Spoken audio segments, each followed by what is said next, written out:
minute conversation beforehand, and then I'm like, that could have been the whole podcast. So anyway, all right, everybody. Hi, it's Katie Harris, owner and CEO of Nursepreneurs, and I'm here with Jeremy Gorenstein. Jeremy, thanks so much for being here with us today.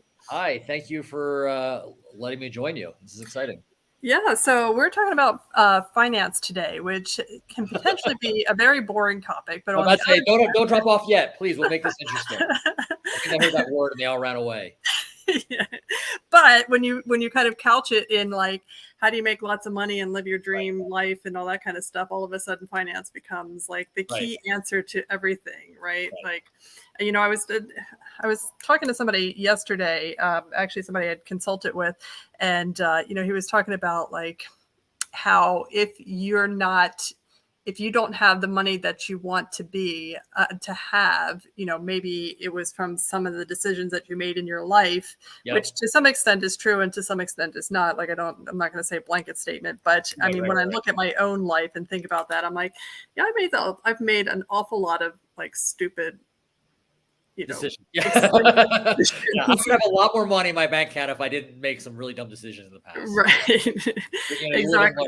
So yeah. Exactly. So, you know, I'm excited. So you guys, if you've just jumped on, I'm here with Jeremy Gorenstein. We're going to talk about finance. And one of the first questions we're going to talk about is like, how do I start a business if I don't even have any money? And, you know, that's kind of a catch-all, I guess, to start this off. But if you guys have questions, you have finance questions, any kind of, and I should introduce you as well. Like Jeremy has an extensive background. He's a nurse, extensive background in consulting and financial consulting. And maybe you should tell them what else you're. Sure. I mean, I'll give you the 10,000 foot, you know, elevator speech. You know, I actually went into nursing as a second career.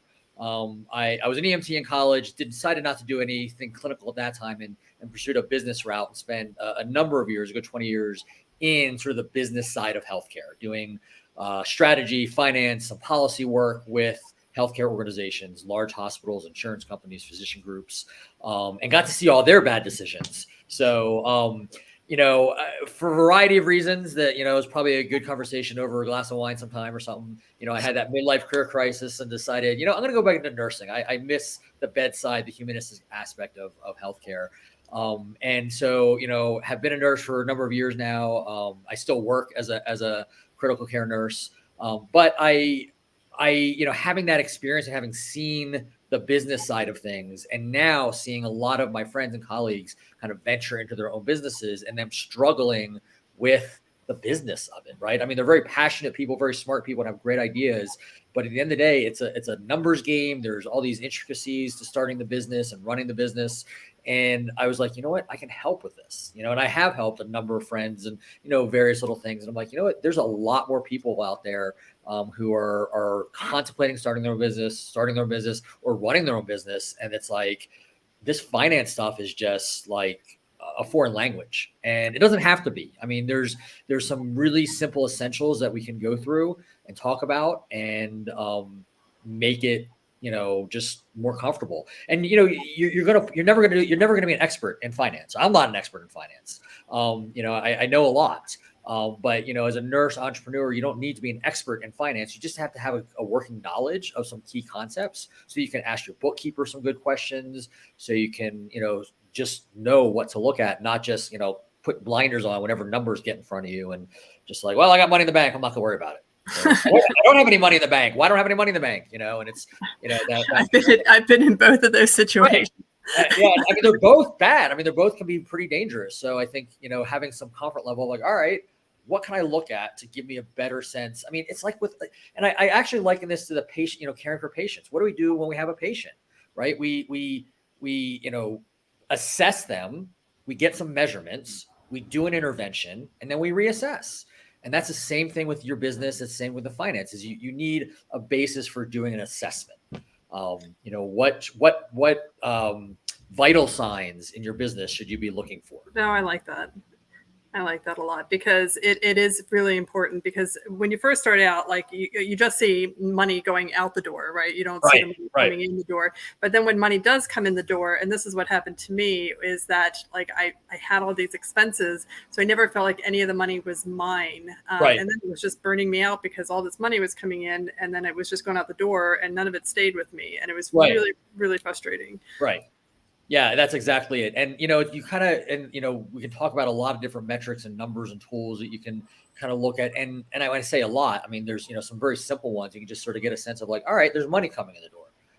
How much money is that? I mean, sometimes, especially early on, $5,000 is a lot of money. Yeah. But, as you know, early in your business, that $5,000 is already spent probably. Yes.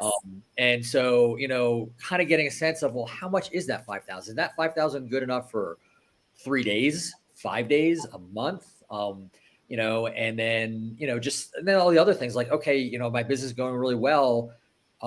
Prices are going up, right? My supplies are going up. I want to raise my prices.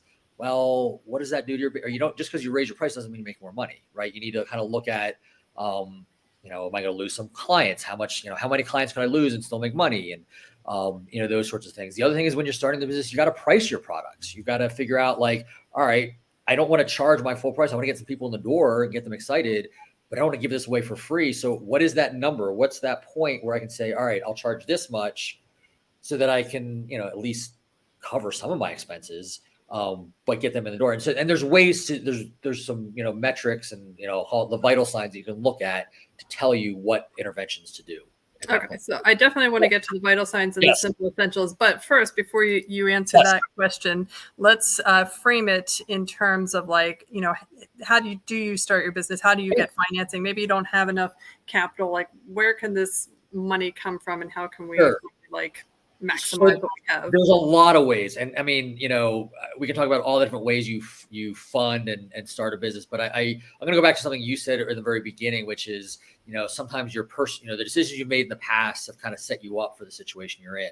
And I think if you're, you've got an idea for a business and then you look at, your own sort of personal finance situation, you're like, wow, I don't have the money to do this. The simple answer, and I don't want to say this is the answer, but the simple is you kind of don't at that point. Right. You take a pause and you say, all right, I need to look at my own personal financial situation and maybe look at some of these vital signs for myself, and figure out, what are some things that I can do to set myself up to be in a better position to start the business. And there's two reasons for that. One is you're going to need to probably save some money to start that business or to, cushion yourself while your new business is growing. Secondly is the same habits you had in your personal life, you don't want to bring into your business. That idiom of don't, you can't solve a problem by making the same, doing the same thing over and over, expecting different results. If you've made bad decisions and I don't even say bad decisions, you've made decisions in your life that have created a situation, and it could be like taking on a lot of debt or, whatever it is, you're likely to make similar decisions in your business, and you don't want to do that. So I think it's worth taking a pause and reevaluating your current financial situation, to either understand it better and then make some other decisions. And then, in terms of the, I don't have the money, I need the money. There's a lot of things you can be doing while you're doing that to work on your business, right? I mean, you can name your business, you can write the business plan, you can start networking and talk to people, because there are going to be people who may want to invest in your business or may want to support your business. And so that's one of the ways you get the money, but you also want to, again, not get that money and then go make bad decisions with that money. So, maybe you're lucky. Maybe you have a rich uncle who's just like, here's the money, and you go do it. But no, I'm going to tell you that's not the answer, because that actually did happen to me. So it wasn't a rich uncle, but it was an uncle, and he left me like $50,000. And, I made this bad decision to buy one stock that my brother swore was going to go up. And as soon as I bought it, it plummeted and I pretty much lost everything. And I was like, that was a good lesson for me. It wasn't like life altering money. It could have I say that, and that's not true. Like, because at the time I had tons of debt that I could have spent it on, but it was a poor decision. And my accountant was like, "Did you seriously do this?" And I was like, "Well, I don't need to be shamed anymore." Like, but it's a great point that, like, more money doesn't solve any problem, right? I've studied finance. I could do finance out the wazoo. And I laugh sometimes that I've, consulted people on financial matters. Then I look at my own decisions and I'm like, I'm an idiot. Like, why? I know better than this, but it's emotional, right? I mean, we do this in our personal lives, money and making, buying decisions and all things are emotional, and we let emotion into it. And that's okay. I mean, but you need to understand that those emotions are going to come up in your business as well. Yes. And they're going to be heightened because now you're looking at, you're the boss now, and that money is going to help pay your rent, your, bills, all those things. There's no backup, you don't just pick up extra hours at your own business to make more money, right? Like you're already going to be working 80 hours a week. So you really need to understand those behavioral and your decisions and your motives and understand, okay, like I need to do something a little differently or what works and what doesn't. So. Right. And, just to go back on something that you said, like, if you're in that situation where you're in severe debt, you just want to be careful because starting a business, I mean, if you wouldn't invest in like the stock market, right, then it's probably not the time to invest in a business because they're both investments. Just one is in somebody else's company and the other is in your company. So you just have to be prepared. Exactly. Yep.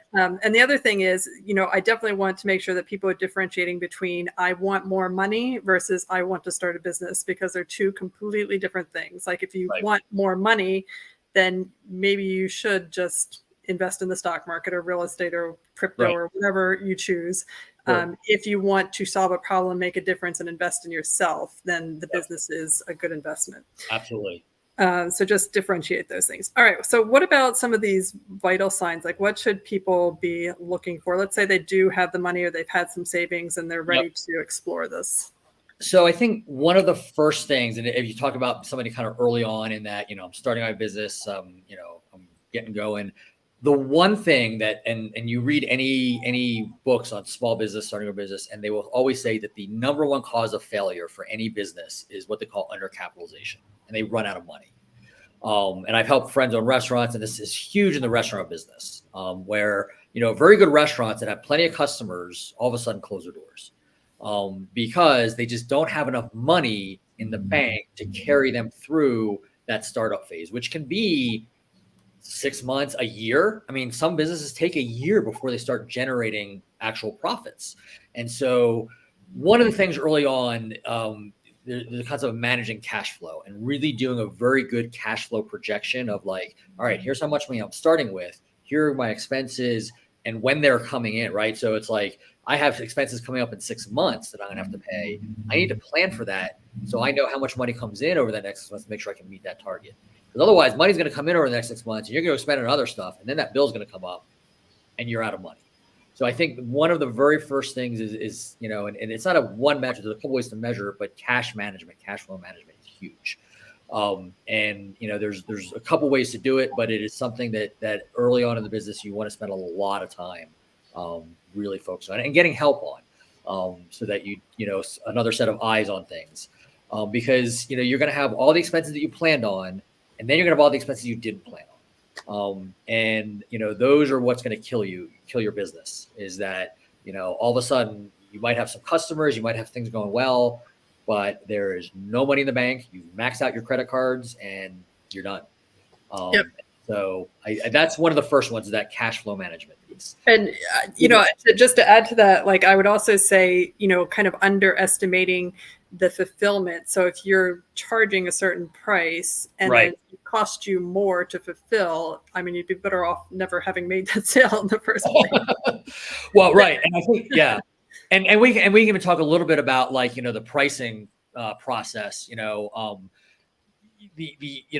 just even getting to pricing your products, whether it's a product like an IV service, and you're selling something to somebody, or even a consulting service, right? Like there's, concierge nurses or, other things who are really just selling their time. But you've got to price that appropriately because it's going to cost you something to provide that. And, it's okay maybe early on that the loss leader concept where I'm going to do things at a little bit of a loss just to get the business. But there's a limit to how much you should do that. You shouldn't just give it away for free just to get the business. At some point you have to say, no, it's not worth my time to do that. I'm going to spend a little extra time finding another client who's going to pay me what I'm worth. And so I think the pricing of the product is a metric. You can look at a couple things like, your cost per unit and some other, metrics. And within cost, right, that's a very broad topic. I mean, there's, and I don't get technical. This is the boring stuff, so please don't log out yet. But there's, fixed costs, variable costs, and marginal costs. So there's different types of costs. And I think understanding those different types of costs really help you understand how to price your product. And you control those costs in different ways. So I think, that's really important. Again, those vital signs you want to look at. Right. And I would say, especially and I went through a program where, we had to look at our numbers, because I was avoiding my numbers for a long time. Because if you don't look at your numbers, then nobody can tell me no. Right. Then that's part of my own personal money issues. I just want to be able to do what I want to do. And if I look at hard numbers, then somebody might say, no, I can't. Right. But that's a terrible way to run a business, so don't do it. Right. But in terms of how much, and this was really important for me to understand, was how much did it really cost to get, a client to come in the door. Right. And it was way different than what I thought. And even just kind of trying to decide what something cost, right? If I go to a networking event, I can't really put a percentage on that. I can't say it cost me $300 per person to go to a networking event to get a customer. At some level you can put some stuff there, but I mean, that person might not sign up with me for 6 months or a year. Right. And yeah. I mean, you're kind of getting to the whole, a client, and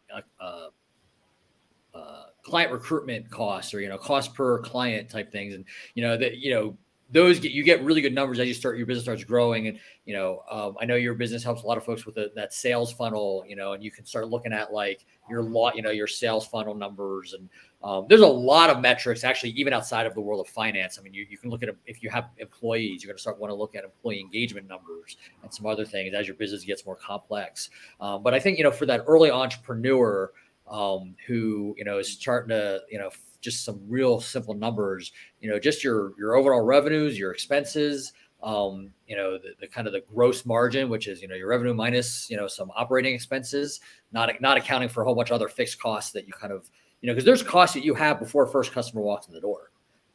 And you treat those costs just a little differently kind of in some analysis.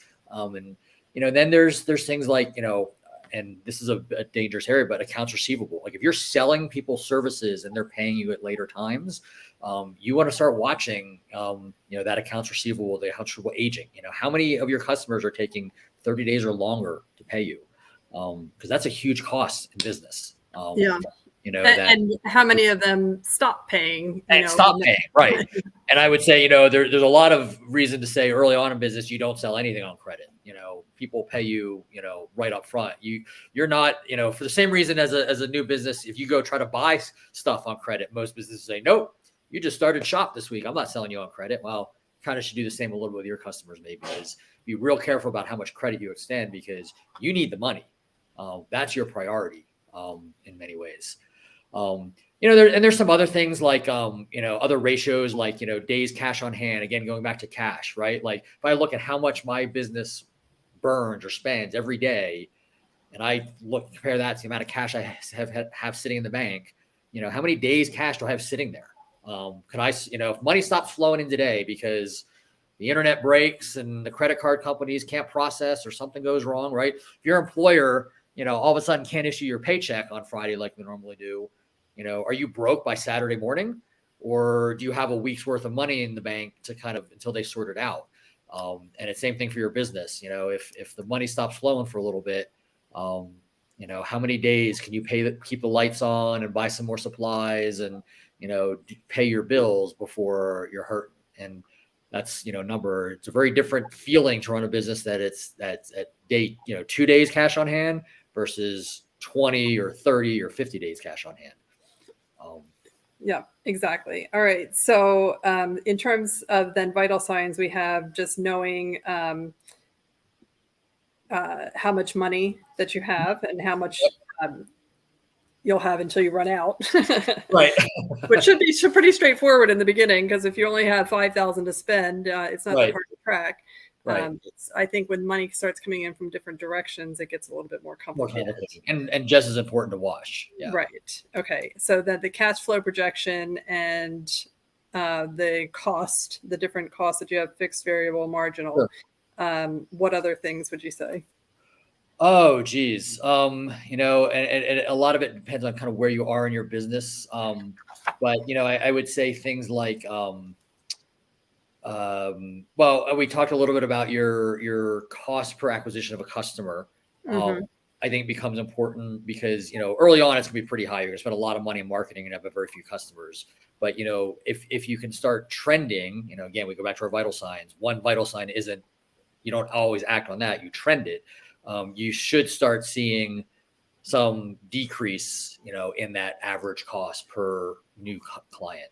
The other thing, depending on your business, you want to look at, like, for each client, how much is your revenue per client, right? If you are realizing that every client comes in the door, spends this much and never comes back, or so maybe it's a little bit of a combination of like client retention. How many of them are repeat clients versus how many of them are one-time and done clients? But then also, how much are you making per client?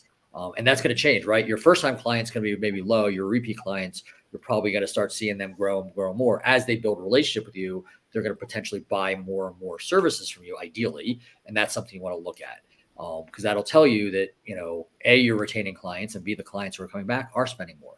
Vice versa. If you're seeing the opposite, right, they're coming back, but they're spending less and less. You might need to do some reevaluation of, that client relationship. So yeah.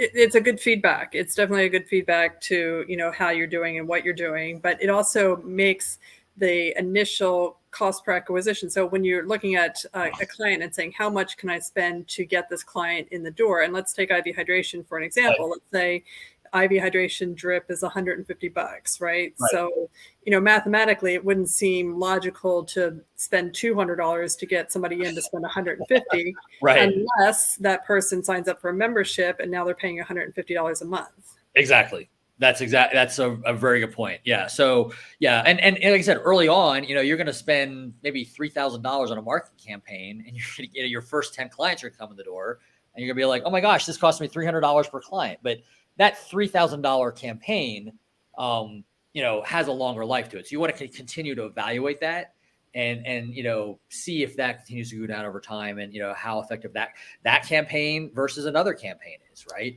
If you spend $3,000 on the Facebook ads or some internet ad, and then another $1,000 on a print campaign, or $500 at a community fair booth, and the $500 at community fair booth got you 400 names that led to 20, like, those numbers start becoming really important because you realize which marketing campaign is good for you. And it's going to be different for every business, right? Like, and even every IV hydration business is going to have some different outcomes. So there's no like, which is the best way. It's going to be the best way for you. Right. Which can be frustrating because you want something like magical just to put in place, and then it just works. You want a bullet. You want a guarantee, and that's not how it works. Right. Yeah. Because business is all about relationships, and, we can't stress that enough. So even if you do, let's say you spend $3,000 on a campaign, you get 300 people in. I mean, they're only going to come back if they enjoyed the experience that they had with you. Absolutely. Absolutely. Okay. So I like that. So we have cost per acquisition, cash flow, knowing some variables. And really, we're talking about, we're here with Jeremy Gorenstein, and we're talking about finance and financing your business and how to start a business without money, which is probably not a good idea, but, and then kind of like the vital signs of your business, what to track. But also, what about the question of if there's not enough money in the business because the pricing has been improperly set? Yep. So, again, you kind of have to go back to, again, you're running your business and you're thinking, all right, we're busy, we've got customers, but just the needle isn't moving, right? We're not making more money. And I mean, there's a saying, you can't grow yourself to profitability. So, sometimes people want to say, all right, well, I'm just going to hire another nurse to do more IVs and then we'll be profitable. And it's like, that's where you want to do that timeout and say, wait a minute, our current operation, our current model isn't working quite right. Now, there could be a break-even point, right? And there's that break-even point analysis that says, when I'm starting my business, I'm not really making money till I hit 500 clients, and I'm only at 200. So therefore, I'm not profitable because I haven't hit that point. But if you're at that point, or you're pretty close to that point, or you're making money, but it's only, razor thin margins, and you're just like, I'm doing a lot of work for an extra $2,000 a month in my pocket. Like, something's not right here. That's where you want to go back and say, all right, is this, maybe it's a pricing, we can look at our pricing, but you also have to measure that against the market, right? Like, if you're already charging maybe a premium for your service, raising your prices may or may not be a good solution. And it might be. I mean, there are plenty of businesses that have actually raised their prices and increased their business. There's a great example of Jaguar cars that did that, I think back in the 80s. But, because you can kind of sell your premium product, so we're going to charge you more. But then you also want to look at your costs, and you want to start looking at, like, what are my costs per unit, my cost per sale. One of the things, we wouldn't really talk much about, but this whole concept of like record keeping and keeping track of your business is so critical, because it's amazing how many times you start going in and say, my expenses are out of whack. And you start saying, wait a minute, I'm doing 200 IVs a month, yet I'm going through 500 IV bags of fluid. Right. And it's like, there's an inventory control problem potentially.